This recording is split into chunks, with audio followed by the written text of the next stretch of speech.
서울에서 온 에스더 집사입니다. 안녕하십니까.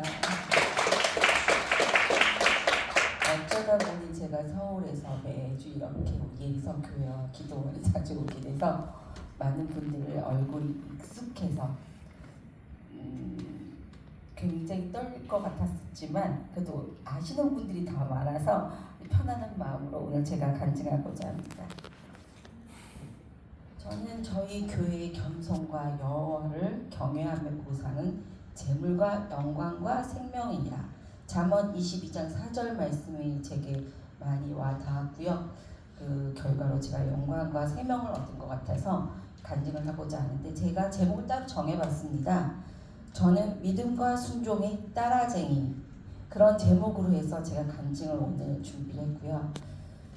저는 처음에 제가 교회에 처음 오게 된 게 청춘성경외과 강 원장님 덕분으로 오게 됐습니다. 처음에는 원장님과 저는 고객과 병원 원장님 사이로 만나게 되었고요. 그 원장님을 통해서 저희 지인들 저를 보고 또 저의 수술 결과가 좋아서 제가 상한검 하한검을 했거든요. 그 결과를 보고서 좋아서 제 지인들도 저를 믿고 원장님한테 맡기고 성공적으로 기쁨으로 지금 또 다른 손님들 소개하고 이런 식으로 해서 제가 원장님을 알게 되었고요. 그러면서 원장님과의 관계를 속에서 몇 번 만나다 보니 저 사람은 다른 성형외과 원장님하고 다르네? 뭐가 다르냐? 믿음이 있으신 분이더라고요. 제가 원장님한테 저의 일거수일투족 저의 생활을 말씀드린 적은 없지만 그냥 그분은 자체가 성령님이 임하셔서 그랬는지 저를 보시고 이 사람한테는 무슨 어떠한 슬픔이 있구나 그런 걸 직감적으로 아셨던 것 같아요. 그래서 제가 이제 병원에 치료차 가거나 이러면 말씀을 하나씩 해주시는데 그게 제 마음에 너무 와닿았어요. 그러다 보니 이 사람은 하나님을 믿는 사람이 맞구나. 그렇다면 이분이 어느 교회에 다니시는지 궁금하게 됐어요.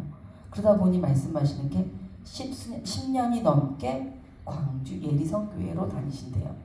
어머나, 가까운 교회도 자주 출석 못하는 사람들이 많은데 10년이 넘게 주말마다 주일을 지키며 굉장히 놀라웠어요.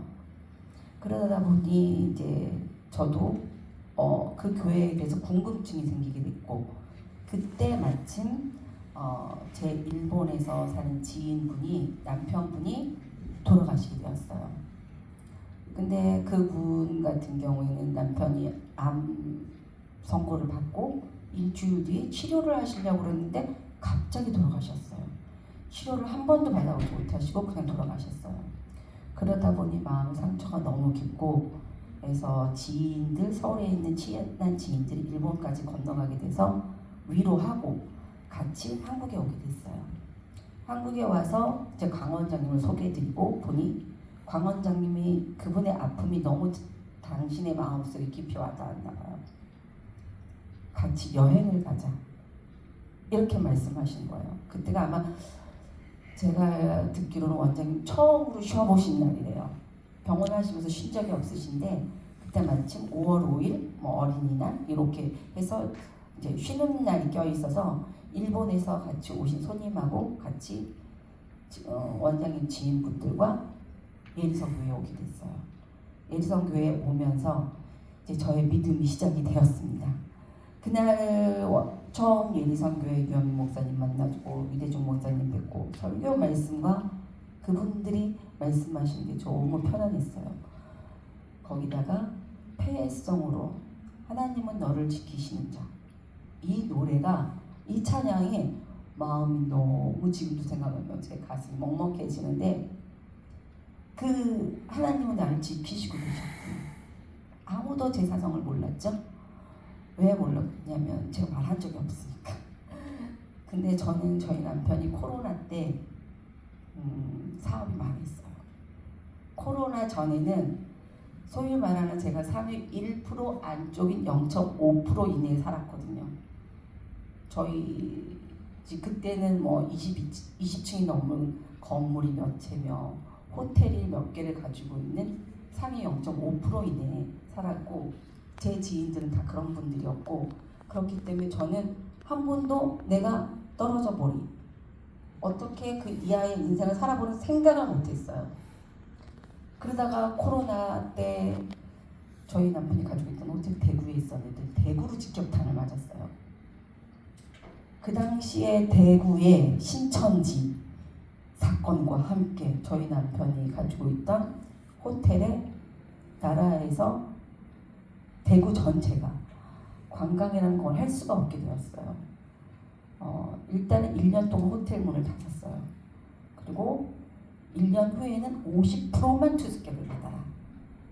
이런 식으로 했기 때문에 대구라는 나라에서 망할 수밖에 없어요. 직원들 급여, 관리 비용, 한 달에 그냥 10수억씩 그냥 나갈 수밖에 없었거든요.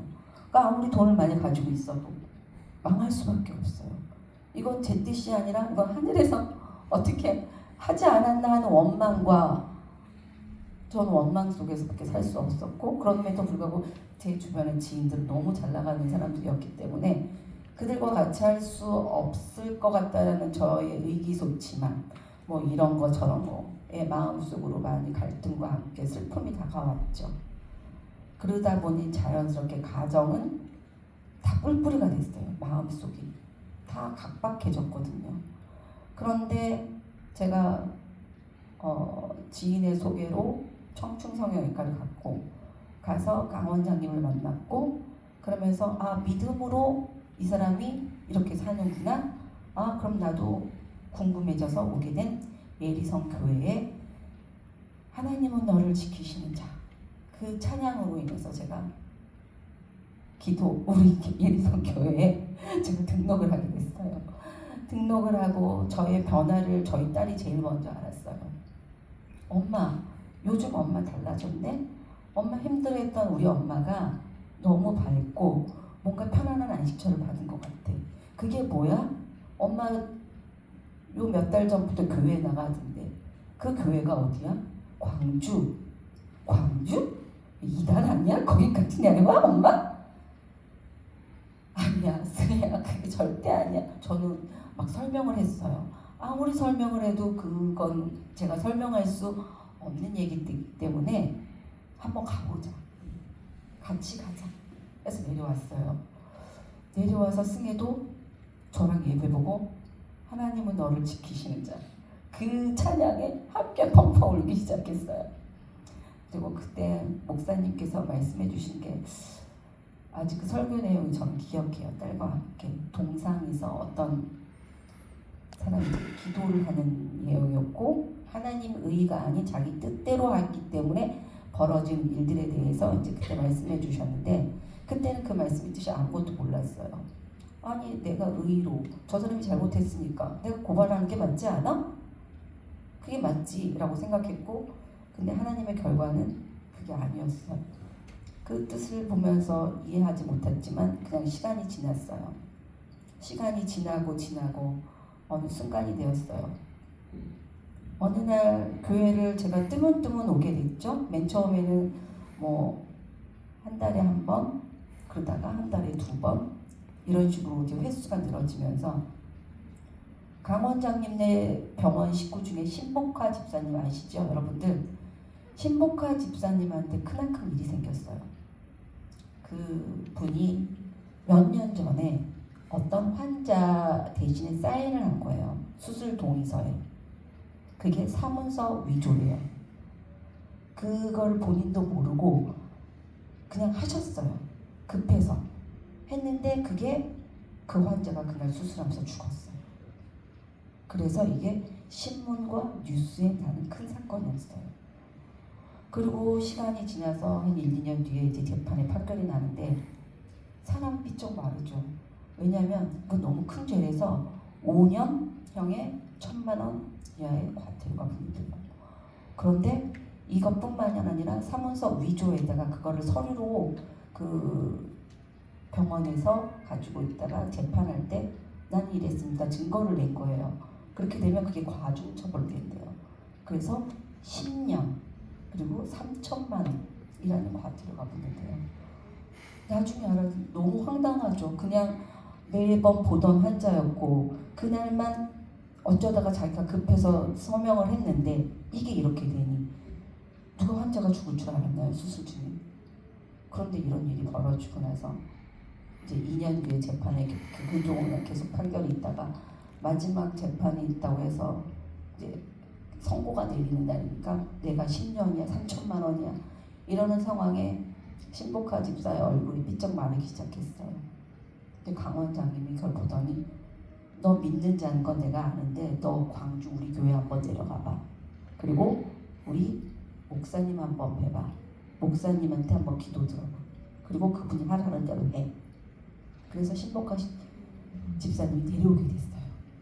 내려와서 목사님과 말씀하고 뭐하고 하더니 목사님이 이제 3일 금식 기도를 하고 판결이 날 때까지 기다려봐라. 그래서 정말 열심히 본인이 금식 기도를 했다고 해요. 그리고 판결날 자기도 놀랬대요. 판결날로 딱 법원에 갔는데 기자들이 그만큼 큰 사건이었기 때문에 기자들이 그렇게 많이 몰려있는지도 몰랐고 몇 년 전 얘기니까 그게 이제 시들어져서 아무도 모를 줄 알았는데 기자들이 와가지고 그렇게 지니 이거 큰일이구나 다시 한번 놀랬지만 3일의 금식 기도한 후에 자기의 편안한 마음 평온을 찾았기 때문에 그 평온한 마음을 가지고 이제 법원에 들어섰는데 그날 신기하게도 무죄 판결을 받았어요. 이런 일이 있을 수 없대요. 그래서 복화실장이 이제 그 복화 집사님이 이제 내려와서 이제 같이 중보고 기도 저희 교인들이 많이 해주셨더라고요.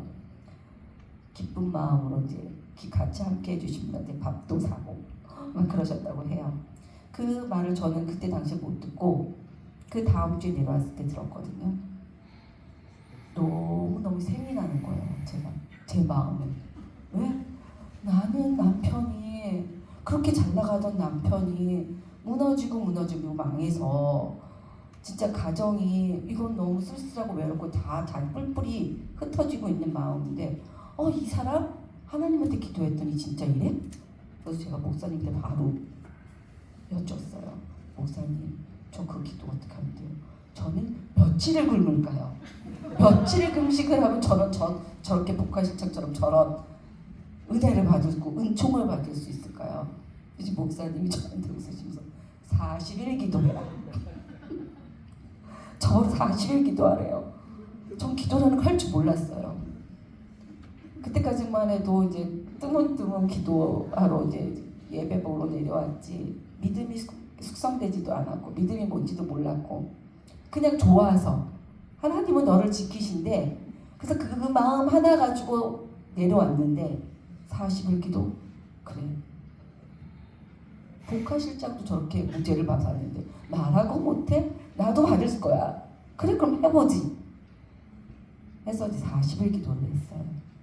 40일 기도를 하면서 뭔진 모르지만 그냥 제 마음대로 그냥 목사님한테 여쭤보지도 않고 강원장님한테 물어보지도 않고 그냥 일단은 찬양을 듣자.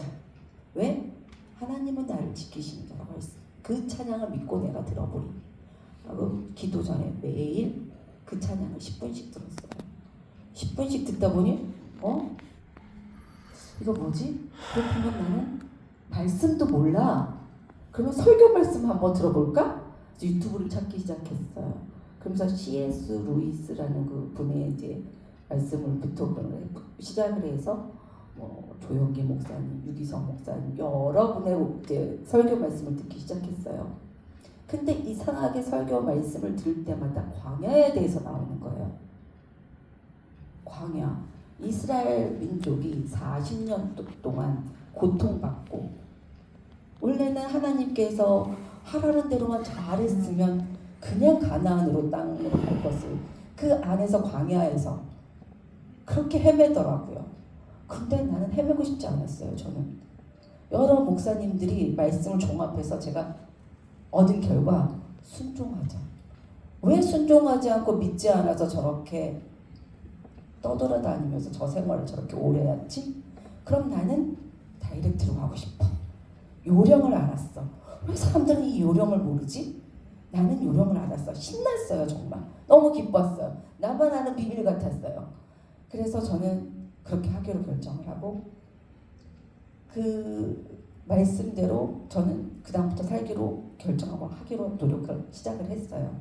그래서 40일 기도 내내 찬양 10분, 말씀, 성경책 말씀 5장, 그리고 기도, 이걸 순서대로 40일 동안을 했어요. 40일 동안 하면서 중간중간에 많은 말씀이 저한테 와닿았고, 그 말씀에 와닿으면서 제가 다시 하나님을 알게 되었고, 예수님의 부활, 그 믿음이 생겼어요. 40일 기도 맨 마지막 열흘 전에는 꿈에서 십자가가 보이면서 예수님이 나를 위해서, 왜? 내 죄를 위해서 왜 저분이 돌아가셨는지 하염없이 눈물이 나왔어요. 잠을 자면서 눈물을 흘리는데 자다가 안 되겠다, 일어나서 기도해야겠다. 그때가 지금 말씀하신 대로 새벽 3시였어요. 새벽 3시에 저를 깨우신 거예요. 전 그때 몰랐어요. 그냥 일어나서 그냥 기도했어요. 그리고 나서 나중에 40일 기도 끝나고 목사님한테 말씀드렸더니 예수님께서 새벽 3시에 기도를 하셨다, 그런 말씀을 해주시는 거예요. 그래서 그럼 내가 느꼈던 게, 나를 깨우셨던 게 하나님이시구나. 그때부터 제 마음이 두근거리기 시작하고, 그때부터 제가 일주일에 한 번씩 교회를 나오기 시작하게 됐어요. 그러면서 저희 딸도 이제 나오기 시작하고, 시간이 지나서 어느 순간 제가 믿음이 성장하고 마음 평안을 얻었을 때 청청병력이 저희 집에 났어요. 제가 40일 기도하고 나서는 저희 남편이 일이 갑자기 열리는 거예요. 막 여기저기 해외에서도. 저희 남편 너무 신났죠? 너무 저희 행복했어요. 이게 3월, 4월이었어요. 그런데 5월 어느 날 출장 간다고 나간 남편이 돌아오지 못했어요. 다급하게 집으로 친구가 전화 한 통을 했어요. 이상하다, 나랑 통화하는 중에 갑자기 숨이 안 쉬어져. 그리고 그게 끊었대요. 그래서 그분이 저한테 전화하셨어요. 이게 무슨 일인지 모르겠다, 빨리 남편한테 전화해봐라. 남편에게 전화했어요. 한동안 전화를 안 받았어요. 그러다가 어떤 분이 받아주셨어요. 구급대원이셨어요. 빨리 병원으로 와라, 심근경색으로 쓰러졌다, 시급한 상황이다. 그래서 마침 그래도 집에서 가까운 병원에 쫓아갔어요. 쫓아갔는데 의사 선생님이 저를 두고 하시는 말씀이, 늦었다, 가망이 없다. 그런데 저는 그 말이 믿기지 않았어요. 이대로 이렇게 보낼 수가 있을까? 그건 말도 안 되는 거잖아요. 뭐라도 한 번 더 해봐야 되잖아요. 그래서 저는 막 땡깡을 썼어요. 다른 병원에, 더 큰 병원에 가게 해달라고. 그래서 또 한 번 옮겼어요. 옮겨서 그 병원에서 최선을 다해서 해주셨어요. 하지만 벌써 시간을 놓쳤기 때문에 어쩔 수 없었대요. 그래서 저희가 그때는 저 혼자가 아니라 딸도 와 있었고, 소식을 듣고 지인 친구분들도 4분이 같이 와주셨어요. 함께 해주셨어요. 너무 감사한 일이죠. 그러면서 그때 저희 딸하고 저희 남편의 마지막 모습을 보면서 너무나 평온해 보이는 거예요. 너무나도 평안했어요.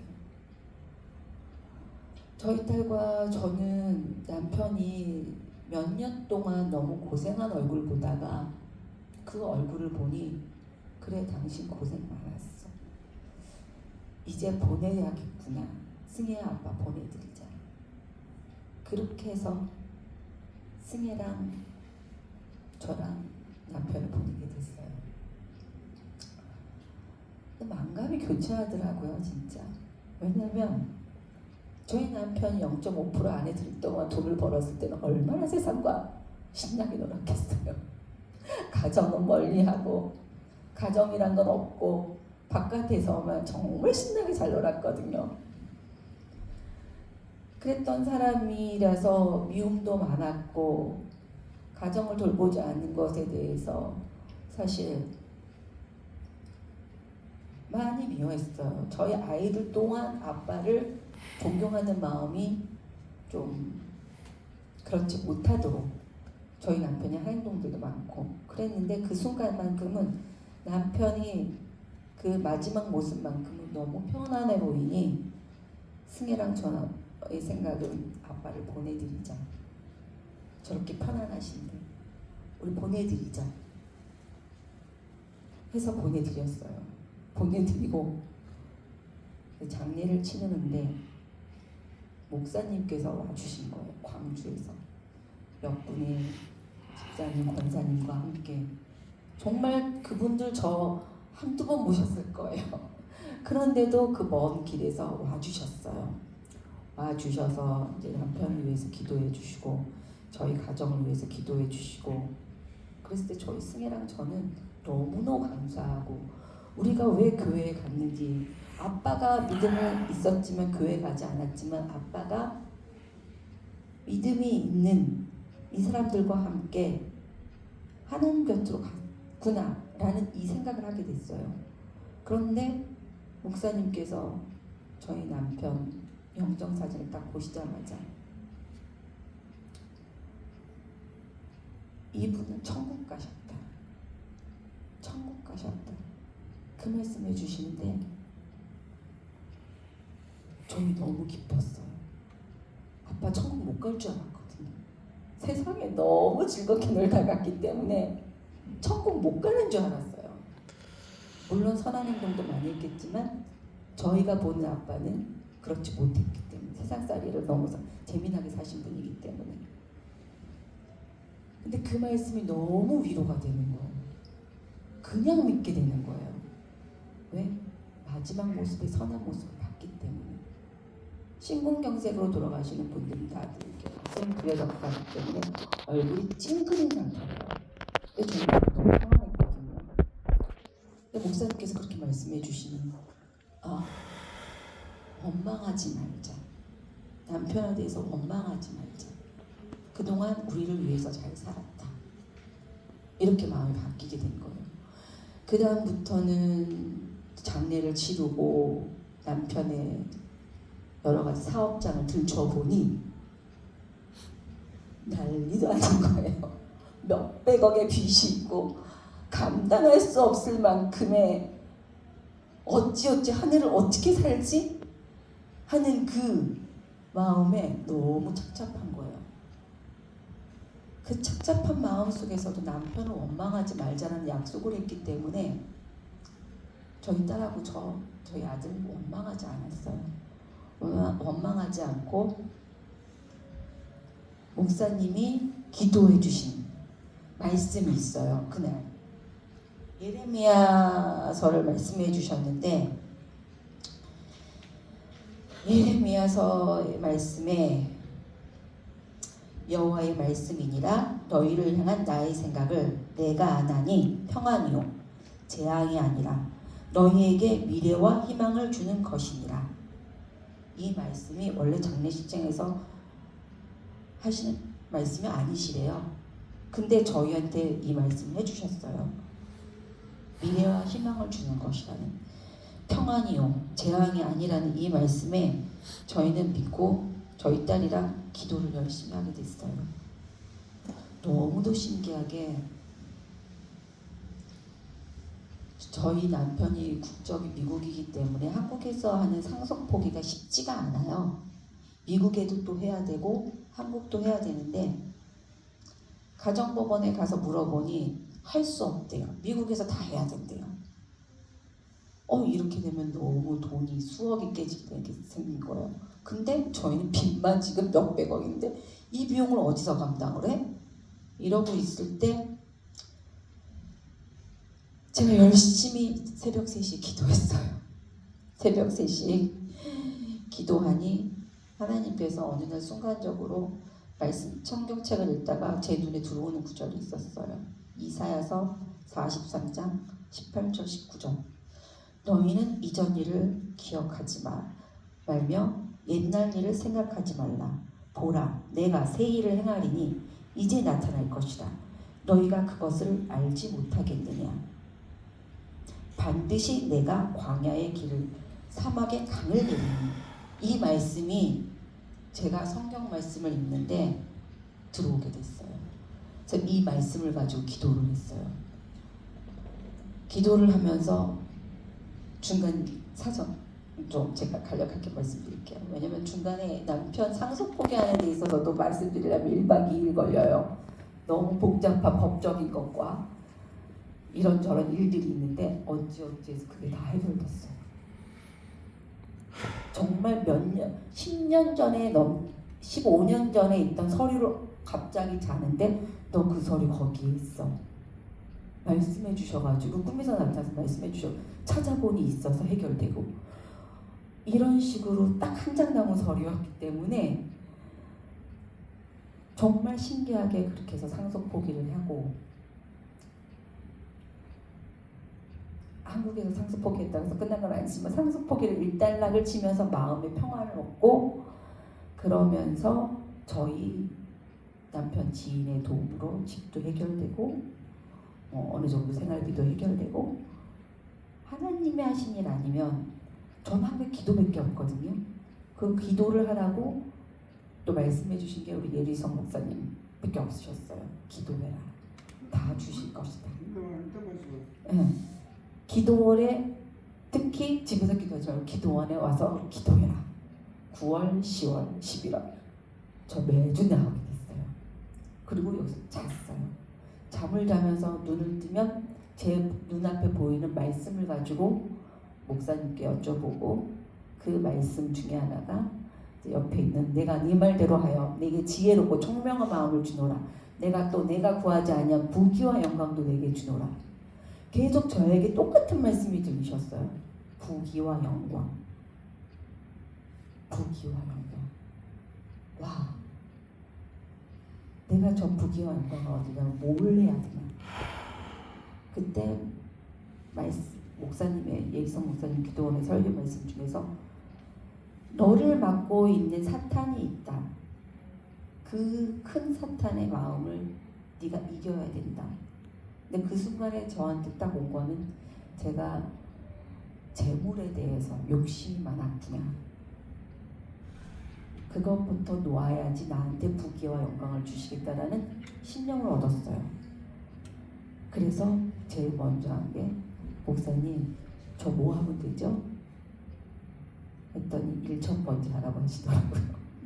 그래서 1,000번째 했어요. 봐라 에스터? 그때는 저게 에스터가 아니었거든요. 서울에서 온 집사님이었어요. 서울에서 온 집사님? 하라는 대로 하네. 잘하네. 그럼 하나님께서 은혜와 은총을 주신다고. 저는 그 말씀 가지고 또 기도했어요. 기도하고 어느 이제 새해가 26년이 밝아왔어요. 26년이 밝아왔는데 어느 날 목사님 산상기도를 같이 가자고 하셨어요. 원래 그때 산상기도는 목사님하고 저만 가기로 돼 있었는데 그때 어떻게 서울에서 또 내려오신 전도사님이 옆에서 저랑 합숙하다시피 광주 예리성 교회에서 같이 있으시면서 같이 함께 산상기도에 부르짖는 기도를 하면 너한테 은총과 은혜가 빨리 온다 하셔가지고 시작을 하게 됐고 함께 이제 전도사님하고 같이 가게 됐어요. 처음에 시작은 2명, 3명 일주일이 지나니 12명이 됐어요. 너무도 신기했어요. 교회만 가면 사람들이 와서 교회에서 기도하고 계시는 거예요. 서재경 집사님도 그때 함께 같이 가시죠? 네, 가요. 왜 진짜 저한테 말씀 안 해주셨어요? 저 빨리 말씀해 주셨으면 저도 갈 수 있었는데. 이런 식으로 해서 12명이 되셨어요. 그 후로도 얘기 들어보니 몇 분은 계속 산상기도를 갔다 오셨다고 하더라고요. 그러면서 기도가 쌓이고 쌓이게 됐어요. 하나님, 그러면서 제가 받은 거는 올해 이렇게 기도를 많이 하면 작년에 기도한 것보다 내가 벌써 반도 안 됐는데 이렇게 기도가 쌓였으면 올해 얼마나 축복을 주실까? 그 기대가 생겼어요. 나한테 얼마나 축복을 주시려고 하나님께서 이렇게 기도를 하시게 하고 맨날 기도원에서 얘기하고 부르짖게 기도하시냐.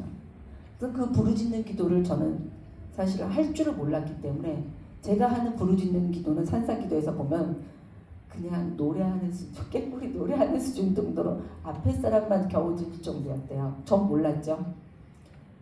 근데 마지막 날에 크게 할 수 있었어요. 그 이유가 전도사님 때문이에요. 전도사님하고 제가 교회에서 일주일 합숙하면서 전도사님이 밤마다 예배당 나가서 기도를 하시는데 저는 위층에 6층에 있는데 그 목소리가 6층에 있는 저한테까지 들리는 거예요. 그렇게 쩌렁쩌렁 기도하시는 거예요. 아, 부르짖는 기도는 저런 거구나. 그래? 그럼 나는 전도사님을 이겨버려. 이번에는 따라장이 또 제가 또 전도사님 따라하게 됐죠.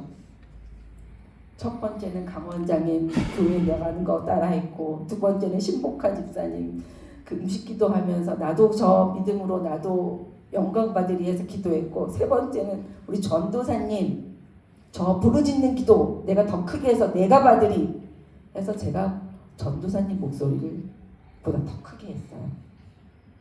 지금은 자신있게 잘해요. 아주 크게 잘 부르짖고 창피하지도 않아요. 그렇게 되게끔 만들어준 게 우리 또 전도사님의 도움이 있었어요. 그러면서 제가 기도를 쌓아주고 어느 순간 이제 4월이 왔어요. 저는 섰는데 저희 딸이 그렇게 헤매고 있는지 몰랐어요. 너무도 아빠를 갑작스럽게 여의고 나서 자기가 어느 계층인지 어디에 있는지 모르겠더래요. 주변 친구들은 다 안 만나. 친구 결혼식에 갔다 왔는데 엄마 이재명 대통령의 하하원이 올 정도야 그 친구네. 그래? 그랬어? 그런데 엄마 나는 결혼 어떻게 해? 난 저 친구들 못 불러. 나는 그런 어떻게 해? 이제 우리 집은 아무것도 없는데 난 어떻게 해? 그 근심 걱정에 빠졌던 거예요. 그러더니 마음이 편안했던 애가 원망이 생기게 됐어요. 아빠에 대한 원망, 저에 대한 원망. 엄마는 뭐가 좋게 신났어? 뭐가 어떻게 신나서 맨날 교회 갔다 와서 얼굴이 싱글벙글해? 나는 이렇게 슬픈데 미처 딸을 둘러보지 못했어요. 제가 이제 목사님 어쩌다 보니까 이제 제가 그날도 딸하고 얘기하는데 딸한테 제가 그 믿음에 대해서 설명할 수가 없다는 한계치를 느끼고 승혜야 엄마 기도원 가는데 같이 갈래? 기도원 가서 자면 마음이 편안해져.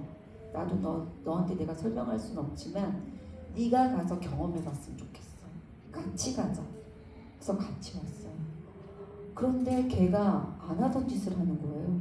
평생 걔가 예의라고는 항상 지키던 아이가 갑자기 광주 교회에 와서는 기차역에 내려서 사라졌어요.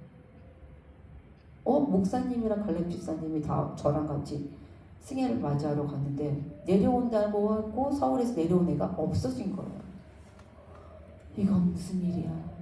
얘가 이런 일이 없었는데 전혀 없었던 일인데 너무 막 찡하면서도 한편으로는 얘한테 사탄의 마음이 들어간다. 저한테 그런 생각이 들었어요. 저도 놀랐어요. 아, 예전 같으면 내가 부끄럽고 딸아이한테 화내고 할 일이었는데 이게 사탄의 마음이 얘한테 들어갔구나. 그걸 안다는 저도 신기했고, 그래서 저 그 앞에 1시간을 기다리면서 기차 앞에서 역 앞에서 서서 기도를 하게 됐어요. 기도를 하고 해도 연락도 안 되고 나중에는 목사님이랑 갈렙 집사님 보기도 민망하고 목사님 오늘은 그냥 가셔야 될 것 같아요. 목사님이 저녁이나 먹자 하시더라고요. 같이 저녁을 먹고 마지막으로 한 번 더 승희한테 연락해봐라. 연락을 했어요. 그게 무슨 1시간 반이 지났었어요. 근데 얘한테 전화를 받는 거예요. 1시간 반 내내 전화를 걸어도 안 받던 애가 목사님이 한 번 더 해보라는 말씀을 전화했는데 받아요. 그리고 나서는 엄마 미안해. 내가 왜 그랬는지 몰라. 같이 기도 가서 자자. 그래서 그냥 기도 가서 잤어요. 자고 주일 예배 보고 목사님과 많은 얘기를 나눴어요. 근데 목사님이 그러시더라고요. 승혜가 마음에 부담감이 너무 많았대요. 부담감이 너무 많았고 외롭고 그 외로움이 너무 사무쳐서 본인도 주체할 수 없어서 엄마를 두고 외국으로 갈까? 미국으로 돌아가고 싶다는 생각까지 하고 진짜 미국에 갈 생각을 하고 있었다고 하더라고요. 근데 목사님께서 너 미국에 안 가도 돼. 그냥 여기 있어. 여기서 엄마랑 같이 있어. 근데 그 마음이 그 말씀이 너무 평안하게 들렸대요. 그래서 승혜의 마음이 바뀌었어요. 바뀌고 며칠이 지나서 승혜가 갑자기 미국에 여행 갔다 오겠대요. 뭐 지인 결혼식도 있고 해서 간다고 해서 보냈어요. 보냈는데 열흘 뒤에 온 아이한테 손에 커플링이 생겼어요. 느닷없이. 그것도 자기가 갖고 싶은 뭐 명품, 뭐 브랜드에 커플링을 하고 왔어요. 그래서 너 이게 뭐야? 너 남자친구 없었잖아. 어떻게 된 거야? 왜 갑자기 미국 가서? 엄마, 저 생겼어요. 사실은 이 친구가 2월달에 왔었는데 그때 이 친구 출장 왔을 때 만나봤었는데 전혀 생각이 없었대요. 전혀 생각이 없었는데 이번에 미국 가서 마음이 갑자기 와닿았대요. 너무 신기한 일이었어요. 그러면서 애가 밝아지고 갑자기 그 커플링과 함께 지금은 사돈댁이 되셨는데 그쪽에서 연락이 오신 거예요. 얘네들 장거리 연애는 이제는 아닌 것 같아. 빨리 결혼시키자. 근데 너무 신기했어요. 그리고 나서 목사님한테 목사님 이 집이랑 결혼해도 될까요? 목사님께서 기도해 주셨어요. 또 그 말씀을 또 저희는 또 철석같이 믿고 붙잡았어요. 그래서 결혼 얘기가 와갔고 결혼하기로 됐고 하는데 그 와중에 승희가 그 얘기를 하더라고요. 저한테 간증이라고 하는데 사실은 엄마 제가 아빠 돌아가셨을 때 아빠랑 약속한 게 있었어요. 아빠가 사업이 이제 잘 풀릴 것 같으니까 네가 원하는 게 뭐야? 그랬더니 아빠한테 승혜가 난 포르쉐 한 대 사줘. 그랬대요. 그래? 그럼 내가 그거 한 대 사줄게. 그 약속을 하고 아빠가 돌아가셨는데 엄마 아빠 앞에서 제가 그래서 아빠가 못 사준 포르쉐 내 남편이 사주게 해주세요 라고 했대요. 근데 너무도 이상하게 이 친구가 첫 번째 결혼 선물로 준 선물이 포르쉐였어요. 포르쉐를 선물 받고 엄마 아빠가 준 선물이야. 아빠가 준 나한테 결혼을 준비해 놓은 사람이야. 그러면서 하나님한테 기도를 열심히 했대요. 자기가 조건이 10가지였대요. 그 10가지가 뭐냐고 제가 물어봤더니 비밀이래요. 그 얘기는 나중에 자기한테 개인적으로 오는 하은이한테 얘기해 줄 수 있다고 했어요. 승희 9월에 와요. 그건 1급 비밀이기 때문에 아무한테도 얘기 안 해줘. 근데 엄마 내가 기도한 것보다 더한 걸 주셨어. 이 친구가 알고 보니 믿음이 진실했고 고등학교 때 아버지가 잠언을 외우게 시키셨대요. 잠원을 못 외우면 그날 한 장 한 장을 못 외우면 밥을 안 주셨대요. 밥 먹기 위해서 자기 잠원 외웠대요. 그런 친구였는지 몰랐어요. 결혼을 다 하기로 말하고 나서 보니 준비된 친구였어요.